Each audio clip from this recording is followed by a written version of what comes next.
decided to be responsible for the things that I could be responsible for in my life. And then I was also angry about some of the things that I decided to be responsible for in my life that had backlash that I hadn't expected. And, I had to also get out of just being a victim state. Like I felt victimized by being on birth control from a young age, and finally deciding to just cold turkey go off of it and get into herbalism and learn to heal my body myself, and was just angry at the fact that I had to live through my body's purging process. And I'd never had acne like that as a kid. And suddenly I had painful acne and dark spots and scars, and like I was still very vain at that point, and a lot of my self-esteem came from my looks, and so I felt like that had been taken away from me. And then the weight gain that happened from being depressed and grieving my father and coming off of birth control and my hormones swinging all over the place, like I just felt completely out of control. And I think when we met in 2020, I had just for the first time started to come to a place of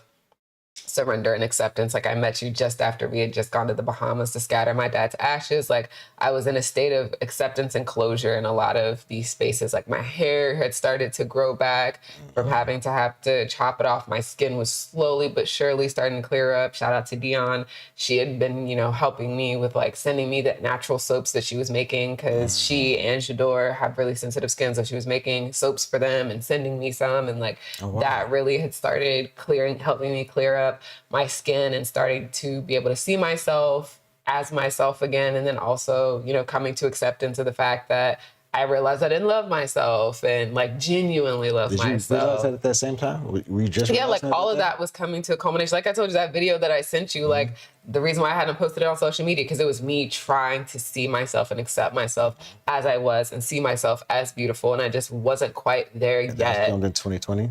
Yeah, that was filmed in 2020 so funny, in New York, in my godbrother's apartment. Shout out to Kevin. It was 2019 when I realized that I'd never loved myself. Like, so that's funny. We were both coming to that.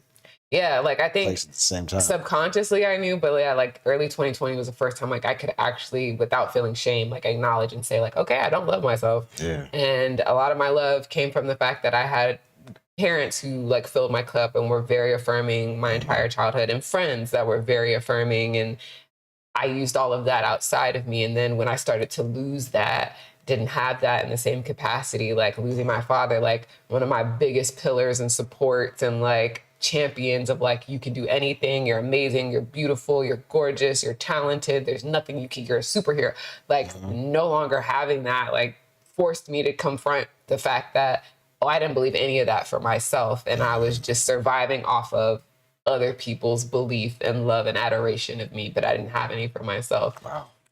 And so, yeah, just ahead of us meeting, like I was really coming to accept that and beginning to really get into the journey of like, let me begin to love me, flaws and all, no matter what, because everything about me is going to change and it's just going to continue to change. And so I'm with me for this whole journey. And so, yeah, it's about time I do something about that. So yeah, when we met, I was definitely in the throes of that, like accepting that, and then also believing that like, I can take the reins of my life and decide how things go from here and really start to play a creator and navigator role, instead of like I was totally 100% in the passenger seat, being the backseat driver, angry about things that really I could have done something about and had the power to change. So instead of just being an angry backseat driver, passenger seat driver, like I finally jumped back in the driver's seat, because that too, like coping with the fact that I had been in a car accident and like was angry about that, and then my body wasn't doing things that it used to do pre-car accident, and just like really getting into a place of like loving myself back to 100%, or just loving myself period in a way that I realized that I hadn't. And so I was deep in that, and then seeing the fruits of that, because I believed in myself and was starting to really bet on myself. I had the show in New York at Fit and was doing these things and, starting to get invited to participate in these other things and having people reach out to really work with me, book shoot sessions and stuff. And so I was seeing that as I worked internally, I was starting to really see the external effects. And then also I had, been curious about manifestation, law of attraction, law of assumption, et cetera. Like I was in my second or third year of poking around in that and had done the vision book, which was how we like laugh about how I manifested you. And even though it started out platonic and like through work, it clearly 5 years later and we're married. It Did something long. Right. It didn't take long. Kind of against both of our wills at first. Like, this isn't what's supposed to be happening here. Yeah. So to long-windedly answer your question, yeah, like I was definitely on the recovering from brokenness when we met and like really getting into a place of acceptance and watering the seeds that I had planted to be able to love myself better, like on the heels of like 2-3 years of really choosing, like a year ahead of meeting you, the year or two ahead of me. Yeah, it was just a year that I had, come off of birth control. And so my body was healing, my mind was healing, my hormones were healing. And like, so all of these steps that I was taking to love myself, even though it felt like they put me through more of a ringer in acceptance because I hadn't anticipated, like, it seemed like a great idea. Like, oh, getting off birth control, my body's going to be healthier, hormonal balance. Like, completely didn't think about like, oh, but it's going to have to purge. It's going to have to get out all the gunk that's been built up in there for years, and never considered like, oh, that might not be quote unquote pretty, or like what I have been accustomed to seeing in myself as pretty. And then a lot of my self-esteem not only attached to my physical skin beauty, but my hair and the fact that I'd had to shave my hair off. And so accepting that like, okay, I'm beautiful in every state. My hair doesn't make or break me. And so really starting to interrogate societal standards that I'd accepted as my own standards and as wagers of my worth, and just throwing those out the window. And so when we met, I was like, how you said, I used to like verbally be like, oh, I know I'm that motherfucker. Like, I'm the shit. Like, I was really starting to reprogram myself with like telling myself these things, because I used to think like, oh no, that's for someone else to say or to affirm about me, but realizing like, no, nigga, you better say that shit first and know it and own it, so that you're not perpetually living in the hopes or dependency on somebody else perceiving or assuming or claiming my value. It's like, yeah, it's like, no, like feed and flourish yourself, water yourself. And so, yeah, I was really starting to get to know affirmations and self-trust, and really seeing the byproduct of self-trust. Like, because I was trusting myself, it opened all these doors and then allowed for us to be introduced, because I was doing the things, I was putting myself out there. And had I not been doing the things and putting myself out there, I wouldn't have been, we wouldn't have met. And so, yeah, I think I would say, yeah, when we met, I was in the season of really starting to accept and choosing to walk in my greatness and in my strength, and self-trust and gratitude too. Like, I think I really was in that season of beginning to move out of the angry stage and truly into the acceptance and excitement for living stage, instead of where I had been in the anger and some shit happens and I'm not here. I think I finally was in a place of like, actually, no, I think I could maybe be here and like see that this could maybe be dope. So, long-winded answer. Who was I? Where was I when we met? No, that's the answer. Long-winded. It's exactly what I was looking for. It's just like a real honest assessment. Like, if you asked me, I'd have probably rambled and probably wouldn't have been as coherent as you were in the answer, to be honest. Yeah. But how about you? Who were you? January 28th, 2020. I was messed. I mean, you saw who I was. I was a mess because we were supposed to meet, and I slept through it. I was asleep and had to meet you in pajamas because I was you were knocked out. Still partially. I think I was done drinking. But I was doing those studio sessions, and the house was an artist's house. So all hours of the day, there was a potential of somebody coming in and doing something creative, and music was pretty much running around the clock in the house. And that's part of why I met you. I was interested in getting a photographer to help me tighten up. So I asked if I could meet a photographer, not knowing who you were, what you look like, anything. It's just like, no, this is a photographer that I know. And a friend said, this is a photographer. No, not a friend. But yeah, we were introduced. Yeah. And wow, it was just I remember making the appointment and kind of just being all caught up in everything else, and I was just a complete mess. I remember I was still drinking. I was kind of like you. I was in that stage I of understanding that I didn't love myself, but I think differently from you, I was staying motivated and active through art, but I was also kind of like I didn't know if I had anything to look forward to anymore. I kind of figured I was kind of winding down and that this is just all I had left, and I was just searching for a reason to keep going at the time, searching for reasons to keep going, and maybe reasons to think that life was something other than oppressive at the time or a problem. That I wasn't just a fuck up. Basically, I was pretty much I was just wallowing in self pity and all that. I was definitely in a victim mindset, and I was just deep in depression and anxiety at the time, and not understanding how to get out of it. I remember I was telling myself on the inside that I was gonna find a way to get through it, but I didn't know what, how, and I was definitely nervous. So meeting you was one of those rare little glimpses of light, because we met and we talked like after I was woken up and told that you were there for the meeting that I was now late for. Went downstairs and sat and talked for hours and hours to a person that I don't even remember. Neither one of us remember seeing one another. Like just talking to a soul who was telling me some of the most incredible stories I'd ever heard, and I remember just being mind blown by the things we discussed, and the thoughts that you had, and the you were my first introduction into creative conversation beyond music. Really, like I'd had other conversations with others, but we didn't really get into it.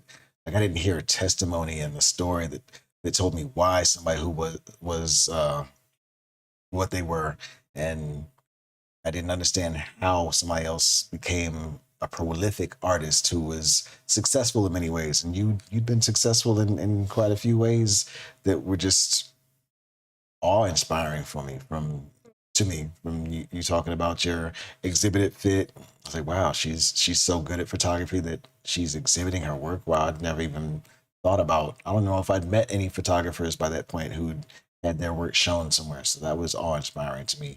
You told me about your performing background and hearing that, and then the heartbreaking story of your father, and maybe talking about some of the ways that you transmuted that through art was just like, wow, I'm meeting somebody who's like a person who expresses themselves through art, like genuinely, like, and I still like all I knew. I was like, this is the only way I know how to cope, because the only other answer is to not be here. And I thought that was just something I'd seen in movies and on TV before that. Like I didn't even realize I was doing it. But like the only way that I kind of knew back then I was somewhat doing it was the titles of the beats that I made. I was like, okay, this beat title kind of expresses what I'm feeling in this moment. But that was the closest thing I had before you introduced me to a whole nother world of creation, like got me into painting and into looking more seriously at my photography. Considering yourself an artist. Yeah. When we met, you were like, I'm not an artist. I'm like, yeah, okay. And what was this year's event? Oh yeah, we ran back into someone we met last year, and you told them at an event opening last year, oh, I'm not an artist. And he was like, wait, last year you said you're not an artist. And now a year to the day. Yeah, year to the day, January 11th. Yeah, never saw the guy again. 2023, met this man in 2024. 2024, yeah, you're right. January 11th, 2024, met this guy at Playhouse's grand opening, and then met him again at Trey's birthday Fighting Shadows show. And he was like, wait, you told me last year that you're not an artist, and now you're in a show this art showing show right your here. work. Yeah, it was incredible. And it took most of last year for me to finally concede and say, okay, I can find a way to comfortably call myself an artist. But all that is due to this relationship, the conversations we've had, your encouragement, your pushing. Again, these are all the things that I didn't think. Like I'm living a life that I never could have even begun to imagine 5 years ago. I didn't expect to still be around, honestly, 5 years ago. But like now I feel like I'm a completely different person in many ways. I'm still the same in many ways, but I view the world and myself so differently, and it's such a drastic difference that it's almost unrecognizable, but still familiar. But yes, I was definitely a person that was in a struggling place at the time as well. I was fighting with eczema myself, and that was making my depression worse because my eczema showed up on my scalp, and I was like, do I have to cut my hair? It was showing up on my hands, all that, and it was getting really bad. And my diet was like I wasn't eating most meats. I think I was just eating chicken and turkey, but I was still eating messy, so I didn't realize how much my diet was contributing to it. So through us, diet evolved even further. We got to being primarily plant-based and got into thinking about gluten and how that might contribute. So I was again drinking heavily and doing more than smoking weed at the time. Actually, I wasn't doing anything other than smoking weed when I met you. No, you smoke cigarettes. Beforehand. With cigarettes. And then and then the day we start dating is the day you quit we agree cigarettes. is the day I quit smoking cigarettes. So just so many miraculous and like changes instantly, like not in a day, a month, not in a week, a month, a year, like in a day. Like that day was the last It was day. after I said it. Yeah. And I said I was going to quit, I don't know how many times, for years and years and years before then. And I'd even quit for 6 months at a time, a year here or there. But that was the last cigarette. And because I knew if I was going to have you, that wasn't going to fit in the space. That was amazing because usually I'm a little more clumsy and my transitions take a little bit more time and work. So it's just I think I've noticed that about both of us, like in our desire to continue to foster and grow and nourish this relationship. Like we've actively chosen, been able to, like at the drop of a dime, like stop something, change something, like breakneck speed. We've been able to create and maintain change and shifts, like in several spaces that in other ways, like in other situations hasn't happened in the same way. Yeah. It's all magic. It feels like magic, but it also makes sense. Yeah, it makes 100% sense. Yeah. You know what's important? And this is also showing the power of willpower and choice and it's like consciousness. Like how we talk about like consciousness being kind of like the anchor and the navigator of your life. Like we literally living examples of like when we have decided like instantaneously, like it's an instantaneous change, not a slow or over time, like instant. And we've had several instances, I hate to say instances, but anyway, several instances of that happening and showing ourselves that like, oh no, it's all possible and it's immediate. It's not in a week, a month, a year. Like it's a decision. When we lock in, it's immediate. And because I think for me, I think it's because I've just seen the value. Like I've had a whole bunch of things in my life that I valued, but I think I got to a point where I'd let go of so much and I was pretty much almost empty by the time we met. So then you get this one precious thing. I'm like, oh yeah, anything I can do to hold on to this one precious thing, as long as it's not, at least found the sense at that point to say, as long as it's not making me worse. Because I was already in the pits. And I was like, I didn't need anything that's going to make these pits any worse. So we've grown together. Like there's definitely been painful points. There's definitely things that we've both had to learn from and grow from and like change and be patient with each other through. Like there were definitely things that weren't instantaneous that took compassion and patience and trust, communication and just like a whole lot of loving communication on a level I never knew was possible or reasonable.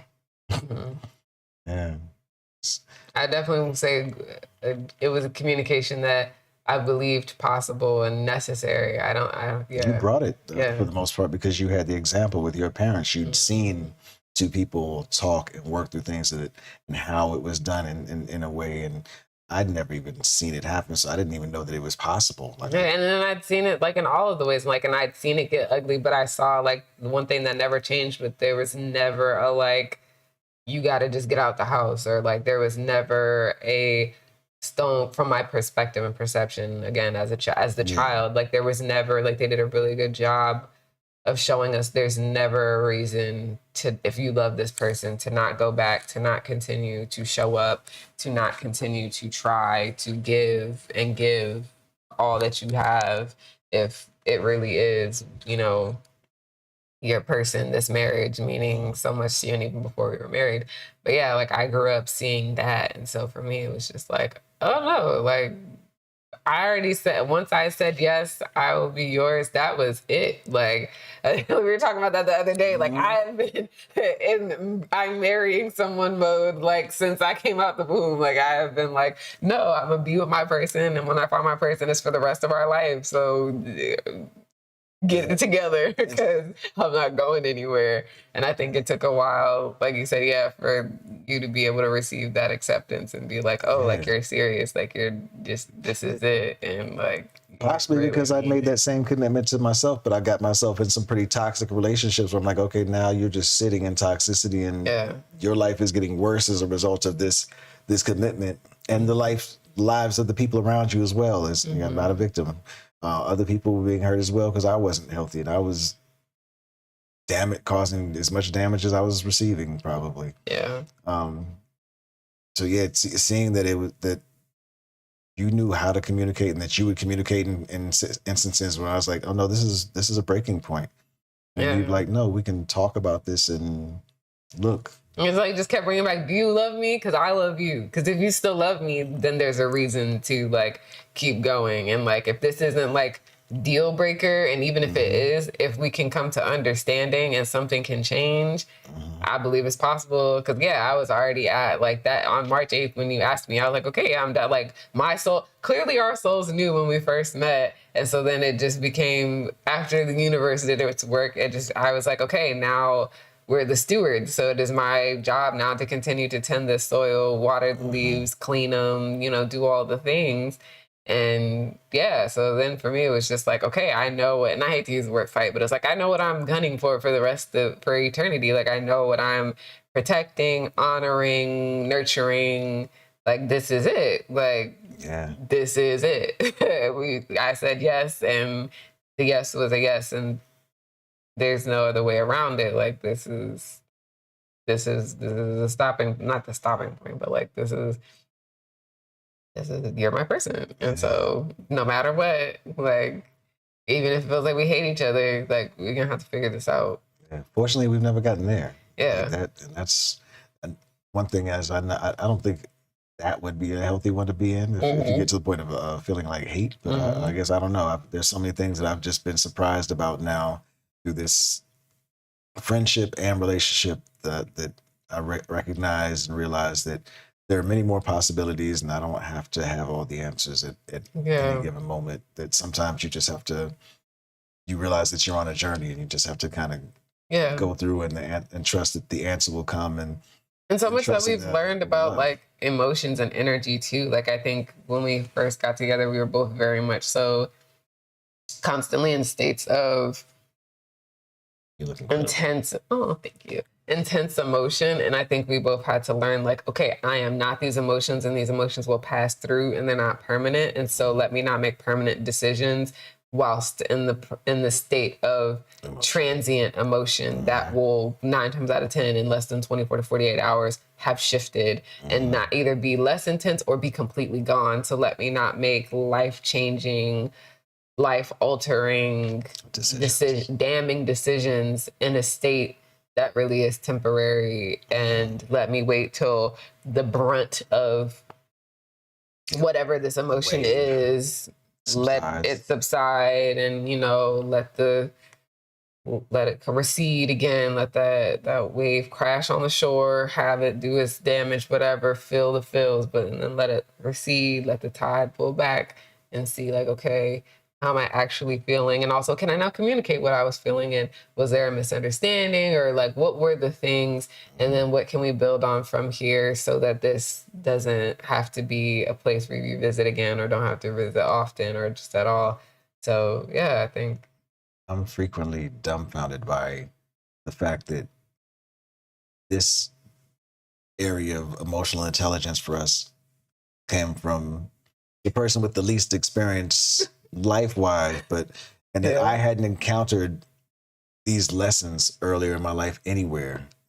And maybe the lessons were there and I just, my spirit wasn't in a place to be able to receive them or what, but like, I'm just so grateful for the fact that this is a part of my life now. Like these types of experiences where I see a challenge that may be an emotional challenge and don't get the emotional part of it doesn't make things worse. It doesn't And make the decisions. yeah, it Because I doesn't, think it doesn't drive. we both had to leave the place of the emotions making the drive and realize, like, okay, this is actually kind of nutty. Like, I had to learn about emotional intelligence. I yeah. never knew, I'd never heard of that concept until 2022. So, but once hearing those words and hearing the concept was a big part of the game changer. Like, oh, that is a concept. Yeah. How does that apply? Oh, how can I? Oh, this is how I can apply that in my life. And then we've both been kind of through communication and talking about the topic and talking, recognizing it in different scenarios and situations in our life. We've been able to finding more gray area, like realizing that, like, okay, it's not, it really is not, but like there's so few things that are black and white in our life that it really is so much gray, so much like gradients of gray in so many places, and not being so rigid or tightly bound to specific some things and being able to just like, okay, I can let that go.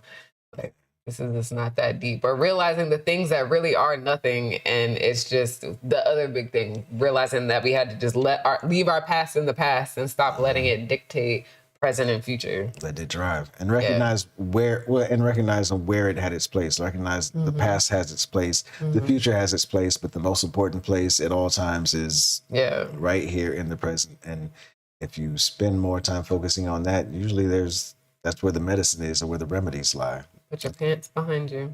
Hakuna Matata. But I'm very grateful.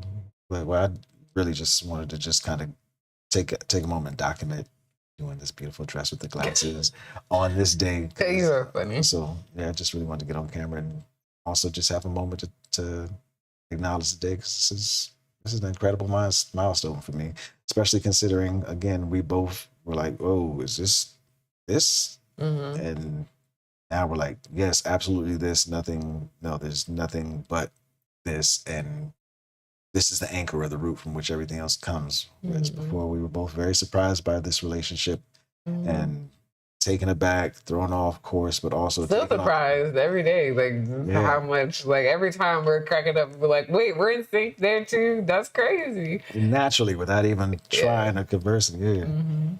So I'm eternally grateful for you, and I appreciate you. Grateful for you too. Thank you, and wouldn't trade a single minute of what we spent together over the past 5 years, and I look forward to a million more. Yes. Love you. Love you. Kissing on camera, because that's not their business. So I'm about to shut this down so I can get my kiss. That's not their business. Oh, love you so. Thank you for everybody who joined in with us in our little celebration. Absolutely. Thank you for being around for us to document this moment. Appreciate y'all. Love y'all. Peace.